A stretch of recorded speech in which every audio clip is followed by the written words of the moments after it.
किसी की यहाँ याचना नहीं की। तो महाराज ऐसा सुदामा का जीवन, ऐसा विरक्त जीवन। इसलिए मैं आपसे निवेदन करूं, कभी भी सुदामा को गरीब मत कहना, दरिद्र मत कहना। सुदामा तो कृष्ण का मित्र है महाराज, कृष्ण का सखा है। लक्ष्मीपति जिसका सखा हो वो कभी दरिद्र नहीं हो सकता मेरे भाई बहन। इसलिए कहने से पहले, और कई बार हम झांकियां बनाते हैं ना, मैं इसलिए कह रहा हूं, झांकियों में सुदामा को जानते हो कैसे दिखाया जाता है? वो दो द्वारपाल जैसे खड़े कर देते हैं, लोग धक्के लगाते हैं, मजाक उड़ाया जाता है सुदामा का। बहुत बड़ा पाप है ये, दोष है ये। इसलिए यदि ऐसा हम अपने यहाँ मनोरंजन के लिए करते हैं ना, तो जहां पर हम पुण्य कर्म करने लगे रहते हैं वहां पाप बन जाता है। बोलो जय श्री कृष्ण। इसलिए रोकना चाहिए। मैं तो कहता हूं कि अपने धर्म के प्रति हमारी ऐसी निष्ठा हो कि यदि कोई हमारे धर्म को टारगेट कर रहा हो तो आपका पूर्ण कर्तव्य है कि उसके लिए लड़े। बोलो जय श्री कृष्ण।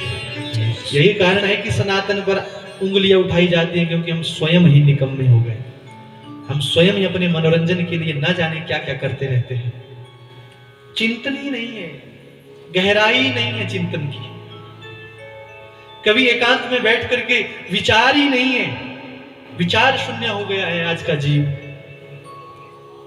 इतना इस वैभव में खो गया है, ऐश्वर्य में खो गया है, इस भौतिकवाद में खो गया है, इस भौतिकता में ऐसा अंधा हो गया है कि अध्यात्म से दूर दूर तक कोई लेना ही नहीं है। बोलो जय श्री कृष्ण। लेना देना ही नहीं है, चिंतन ही नहीं है। इसलिए मैं आपको दर्शन कराऊं सुदामा का। भागवत जी में जैसा दर्शन है, सुदामा ऐसे जितेंद्रिय थे। कभी 5 घरों से छठे घर में जाकर के नहीं मांगा, भिक्षाटन नहीं किया। इस वृत्ति को लेकर अपने आप तो इतने अच्छे थे, परंतु जो सुशीला है ना, जो धर्म पत्नी है सुदामा की, उसके साथ दरिद्रा शब्द का प्रयोग हुआ है भाई भागवत जी में। कैसी थी धर्म पत्नी? दरिद्रा सीद माना सा वेप माना भिगम्य च। बोले जो धर्म पत्नी थी सुदामा की, वो दरिद्रा थी। किसी ने पूछा महाराज, जब पति देवता के साथ इतने सुंदर सुंदर विशेषण लगाए, इतने अच्छे विशेषण लगाए, उत्तम विशेषण लगाए, तो फिर सुशीला के साथ दरिद्रा क्यों? धर्म पत्नी का अस्तित्व तो उसके पति से ही बन जाता है। बोलो जय श्री कृष्ण। पति देवता जब इस कोटि के, उच्च कोटि के ऐसे विरक्त है, वैरागी महात्मा है, तो फिर धर्म पत्नी के साथ दरिद्रा शब्द क्यों? तो यहां पर सुखदेव जी कहते हैं राजन, क्योंकि सुशीला का मन असंतोषी था, असंतुष्ट रहता था, दुखी रहता था। गृहिणी है ना।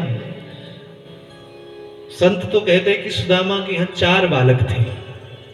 वृत्ति में सुदामा को कहीं से अन्न नहीं प्राप्त होता तो सुदामा अपने बच्चों से कह देता, बेटा आज ऐसा समझ लो कि एकादशी है और सो जाओ। बोलो जय श्री कृष्ण। जाता मन अशांत हो जाता। माँ है, माँ को जब बच्चे भूखे दिखाई देते हैं तो कष्ट होता है। और कभी कभी सुशीला जो है एकांत में बैठ करके भगवान से ही शिकायत कर देते थे, हे द्वारिकाधीश, हे प्रभु, हे भगवान, आपकी मेरे घर पर इतनी कृपा क्यों है?